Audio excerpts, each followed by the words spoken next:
A mule is the offspring of a male donkey and a female horse. Horses and donkeys are different species, with different numbers of chromosomes. Of the two F1 hybrids between these two species, a mule is easier to obtain than a hinny, which is the offspring of a female donkey and a male horse. The size of a mule and work to which it is put depend largely on the breeding of the mule's female parent. Mules can be lightweight, medium weight, or when produced from draft horse mares, of moderately heavy weight. Mules are more patient, hardy and long-lived than horses, and are less obstinate and more intelligent than donkeys. Biology. The mule is valued because, while it has the size and ground-covering ability of its dam, it is stronger than a horse of similar size and inherits the endurance and disposition of the donkey sire, tending to require less food than a horse of similar size. Mules also tend to be more independent than most domesticated equines other than the donkey. The median weight range for a mule is between about 370 and 460 kilograms, while a few mules can carry live weight up to 160 kilograms. The superiority of the mule becomes apparent in their additional endurance. In general, a mule can be packed with dead weight of up to 20% of its body weight, or approximately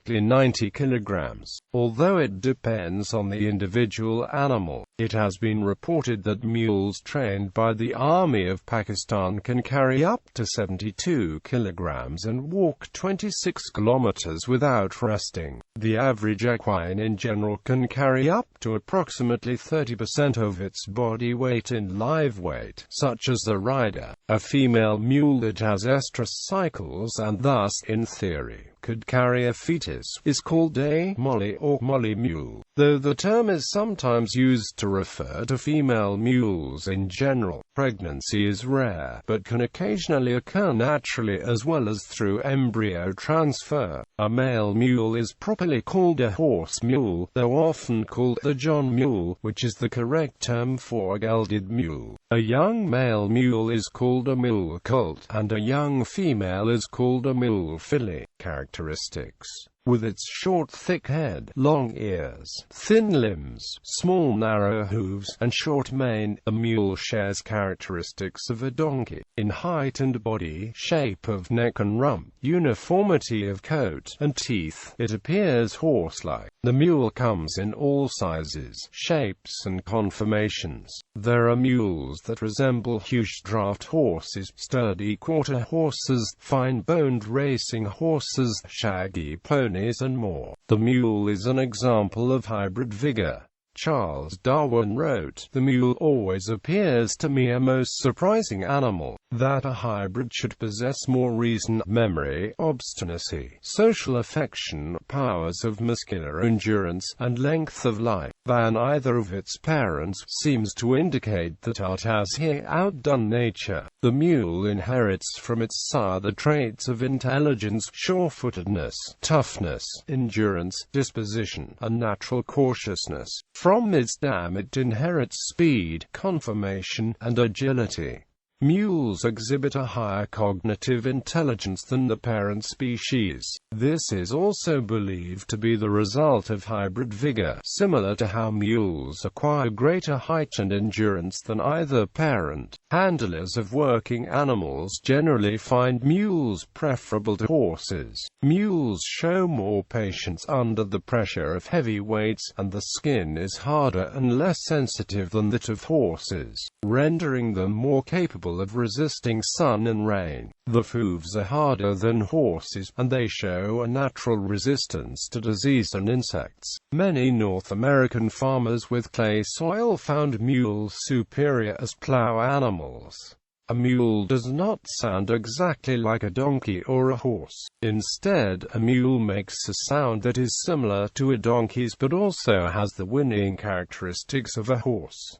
Mules sometimes whimper. Color and size variety. Mules come in a variety of shapes, sizes and colors, from minis under 50 pounds to maxes over 1,000 pounds, and in many different colors. The coats of mules come in the same varieties as those of horses.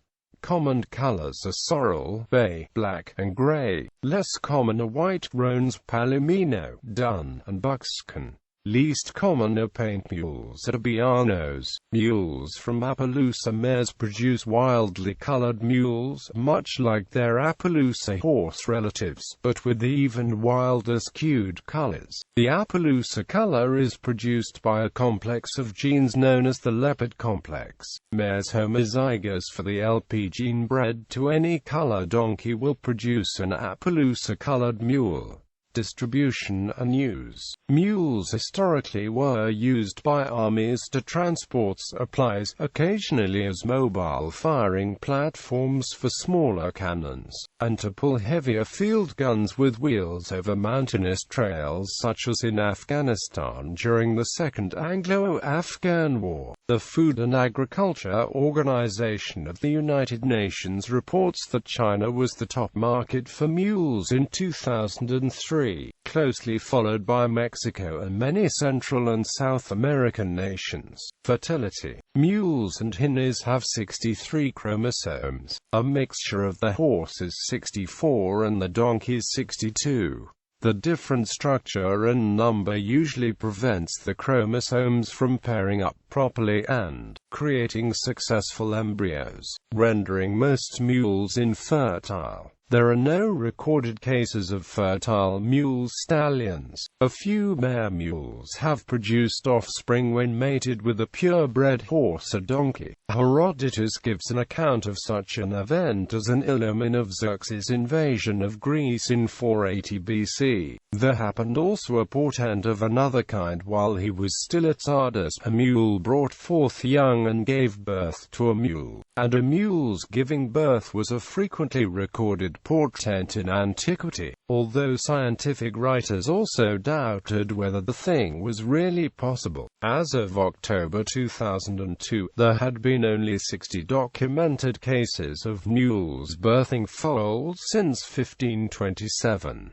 In China in 2001, a mare mule produced a filly. In Morocco in early 2002 and Colorado in 2007, mare mules produced colts. Blood and hair samples from the Colorado birth verified that the mother was indeed a mule and the foal was indeed her offspring. A 1939 article in the Journal of Heredity describes two offspring of a fertile mare mule named Old Beck, which was owned at the time by the A&M College of Texas in the late 1920s. One of the foals was a female, sired by Jack. Unlike its mother, it was sterile. The other, sired by a 5-gated saddlebred stallion, exhibited no characteristics of any donkey. That horse, a stallion, was bred to several mares, which gave birth to live foals that showed no characteristics of the donkey. Modern mules. In the second half of the 20th century, widespread usage of mules declined in industrialized countries. The use of mules for farming and transportation of agricultural products largely gave way to modern tractors and trucks. However, in the United States, a dedicated number of mule breeders continued the tradition as a hobby and continued breeding the great lines of American Mammoth Jacks started in the United States by George Washington with the gift from the King of Spain of 2 Zamorano Leones donkeys. These hobby breeders began to utilize better mares for mule production until today's modern saddle mule emerged. Exhibition shows where mules pulled heavy loads have now been joined with mules competing in Western and English pleasure riding, as well as dressage and show jumping competition. There is now a cable TV show dedicated to the training of donkeys and mules. Mules, once snubbed at traditional horse shows, have been accepted for competition at the most exclusive horse shows in the world in all disciplines. Mules are still used extensively to transport cargo in rugged roadless regions, such as the large wilderness areas of California's Sierra Nevada mountains of the Passat and wilderness of northern Washington state. Commercial pack mules are used recreationally, such as to supply mountaineering base camps, and also to supply trail building and maintenance crews, and backcountry footbridge building crews. As of July 2014, there are at least 16 commercial mule pack stations in business in the Sierra Nevada. The Angeles chapter of the Sierra Club has a mule pack section that organizes hiking trips with supplies carried by mules. Amish farmers, who reject tractors and most other modern technology for religious reasons, commonly use teams of 6 or 8 mules to pull plows, disc harrows, and other farm equipment, though they use horses for pulling buggies on the road. During the Soviet war in Afghanistan, the United States used large numbers of mules to carry weapons and supplies over Afghanistan's rugged terrain to the Mujahideen.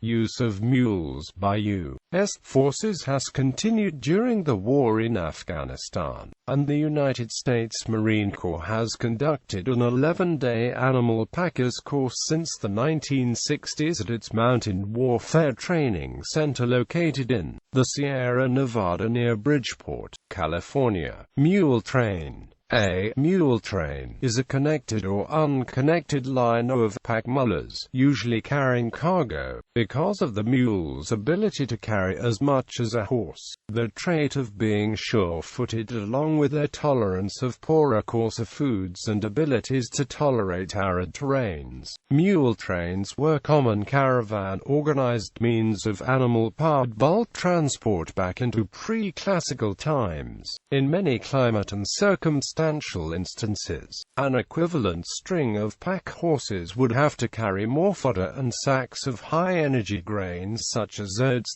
that could carry less cargo. In modern times, strings of sure-footed mules have been used to carry riders in dangerous but scenic backcountry terrain such as excursions into canyons. Pack trains were instrumental in opening up the American West as the sure-footed animals could carry up to 250 pounds, survive on rough forage, did not require feed, and could operate in the arid higher elevations of the Rockies, serving as the main cargo means to the west from Missouri during the heyday of the North American fur trade. The use antedated the move west into the Rockies as colonial Americans sent out the first fur trappers and explorers past the Appalachians, who were then followed west by high-risk-taking settlers by the 1750s who led an increasing flood of emigrants that began pushing west over into southern New York,